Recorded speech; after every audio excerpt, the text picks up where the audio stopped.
Welcome to a video about creating a recipe in Foodworks.online Professional. In today's video, I will discuss creating a recipe for a workspace, entering the ingredients, setting retention factors, setting the serves and yield, entering a method, overriding nutrient information, adding common measures, enabling volume measures, viewing the nutrient analysis, generating a report, creating a recipe for a client, and copying recipes to clients. Let's begin.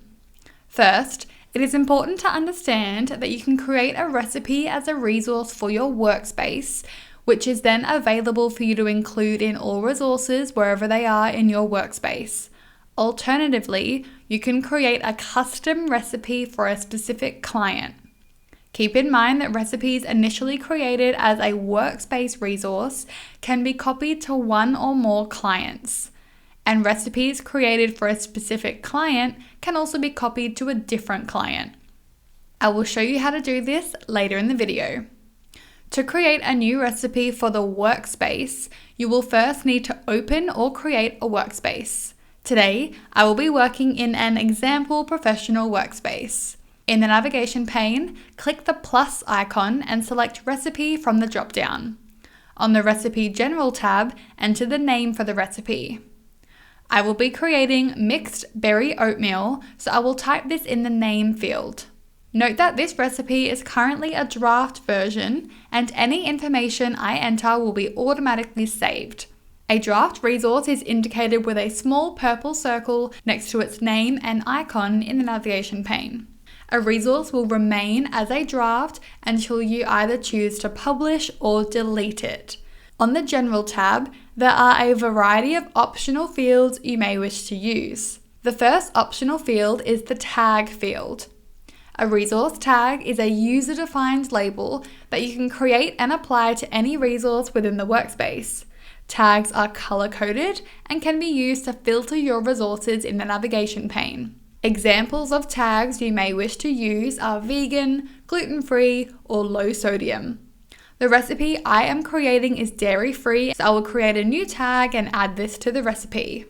The next optional fields include the ID1 and ID2 fields, which are searchable terms. An example of where these IDs may be helpful is if you are copying a recipe from an external source that has a number or letter ID associated with it, or if you have multiple versions of the same recipe and wish to write particular numbers or letters as an ID that can be searchable in the navigation pane.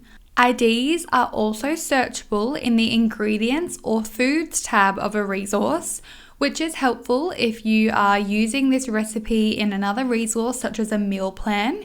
You could enter it by either searching the name of the recipe or the ID. As an example, I will enter an ID. You can now view the tags and IDs for this resource by selecting the ellipsis button in the navigation pane and ticking Show Tags and Show IDs. You can also search in the navigation pane by a resource name or a resource ID, and you can apply filters to the navigation pane which include particular tags. Once a tag is applied from the Apply Filters drop-down, only the resources associated with that tag are displayed. This can be very useful for organizing your resources and clients in your workspace. The next optional field is a description field, which is not searchable. A description of a recipe could be if it was found online. You may like to enter the link for the recipe to keep track of the original source. I will be leaving this blank as I do not have a description I wish to enter for the recipe. The last field on the General tab is the Notes field, which again is optional and the information is not searchable. You may like to use this field to write additional information to refer back to later on. Next, we need to add the ingredients for the recipe in the Ingredients tab. The first ingredient for this recipe is soy milk. To add this, click the empty ingredient row and begin typing to search for your first ingredient. When you have found the ingredient you wish to use, select the ingredient and then enter the amount of the ingredient as a number and a unit. This recipe requires 3 cups of soy milk, so I will enter this now. The second ingredient is rolled oats, which I will now search for. An alternative way of entering ingredients is to simply type the ingredient you are looking for and use the arrow keys on your keyboard to navigate to the ingredient and press enter. Again, the amount of the ingredient as a number and a unit is required. I will now add the rest of the ingredients for this recipe.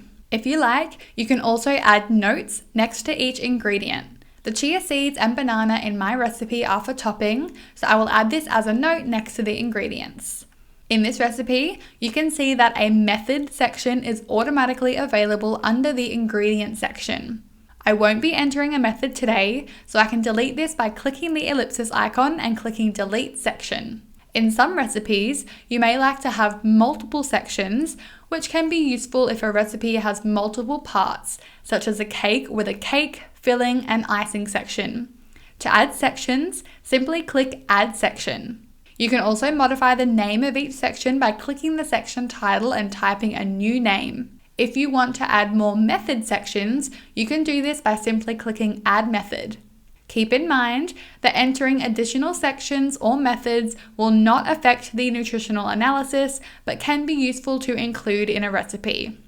For now, I do not need any extra sections, so I will delete these by clicking the ellipses icon and selecting Delete Section. The next step is to set retention factors for ingredients. A retention factor is applied to an ingredient to adjust its level of vitamins, minerals, or alcohol as a result of the preparation and cooking process used. Keep in mind that if an amount of an ingredient in a recipe is very small, you may be able to ignore setting a retention factor for the ingredient. I will now set retention factors for some of the ingredients in my recipe. Let's start with the soy milk, which has been boiled. To do this, I will click the ellipses button at the end of the ingredient row and select Set Retention Factor. In this box, I will search for a similar ingredient, which is milk, and select it, followed by selecting the cooking process. I will then click the forward arrow to move to the next ingredient in my recipe, which is oats, and I will add the relevant retention factor. I will repeat this process for the frozen mixed berries and click confirm and apply changes, as these are all the ingredients in the recipe that require retention factors. You can now see that the retention factors I have set are shown next to each food on the ingredients tab. I can then hover over these retention factors for more information. Other options you can select from the ellipsis drop-down of an ingredient row is to copy and then paste a row, move the row to a different section, highlight the row, delete the row, create a new recipe using the selected row, multiply the ingredient quantity, divide the ingredient quantity, or convert it to a note row.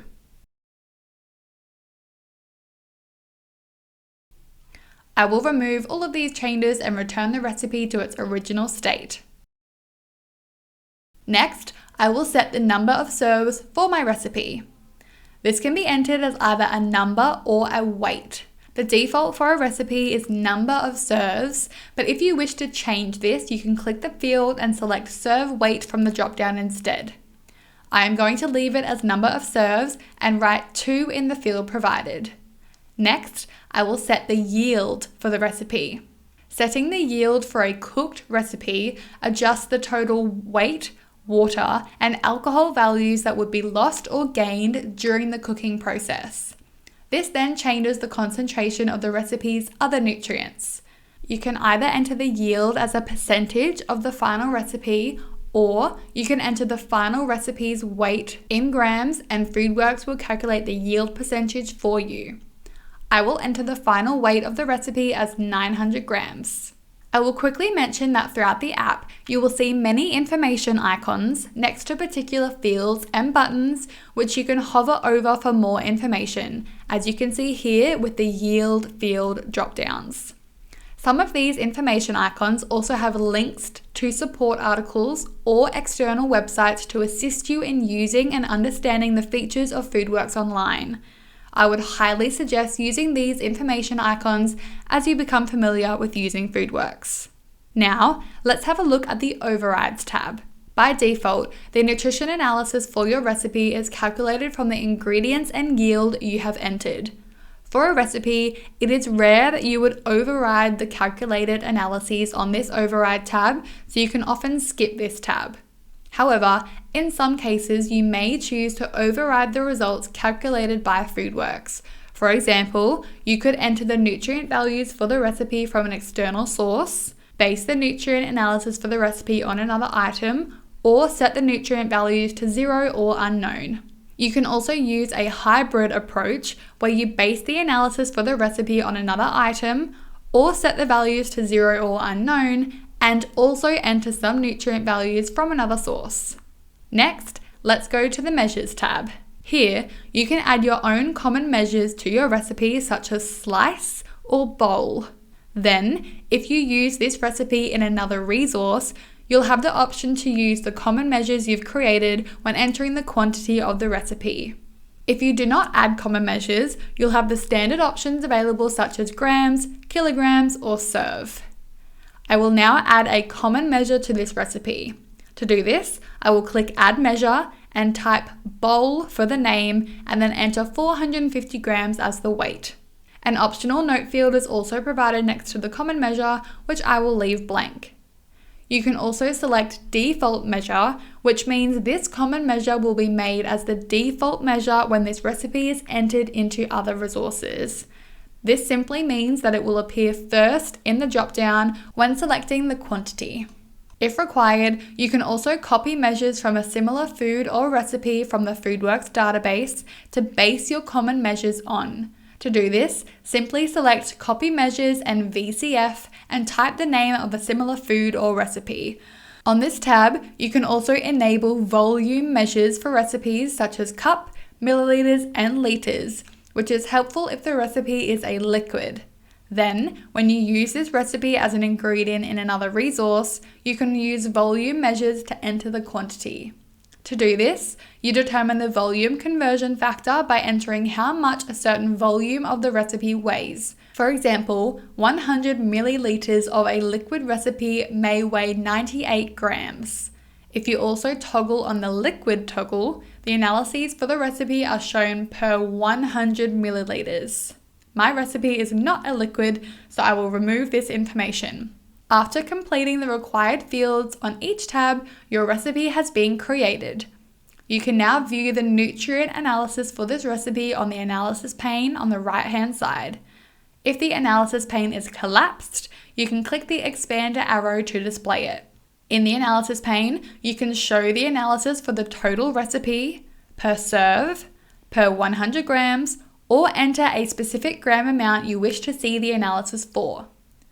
To generate a report for this recipe, you will first need to finalize and publish the recipe and then click the ellipsis button and select Generate Report from the dropdown.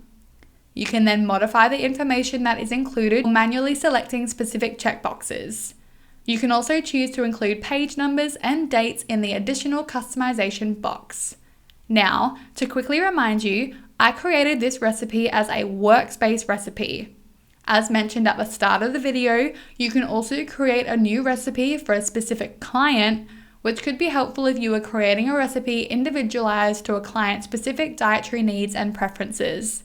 To do this, first in an open workspace, select or create a client from the navigation pane. After selecting the client, create a new recipe by clicking the Resources tab, selecting the Create New button, and then clicking Recipe. I will call this recipe Example Recipe 1 and click Publish. You can now see this recipe in the Client's Resources tab. If you wish to view client resources in the navigation pane, you can select the ellipsis icon and click Show Client Resources. I also mentioned at the beginning of the video, you can move resources from the workspace to a specific client or from one client to another client. To move this recipe I just created for this client to another, I simply open the recipe, select the ellipsis button, and click Copy Recipe to Client. I can then select the client I wish to copy the resource to and click OK. Now when I head to the resources table of that client, you can see the recipe I just copied. If you wish to move a Workspace recipe to a client, this is done in a similar process. I will go back to the oatmeal bowl recipe that I created and click Copy to Client from the ellipses dropdown and select a client. You can now see this recipe is stored in this client's resources table. This brings us to the end of the video about creating a recipe in Foodworks.online Professional. I hope this video has been helpful and you now feel ready to start creating your own recipes. For more video resources, please click the thumbnail on this screen. Thank you for watching.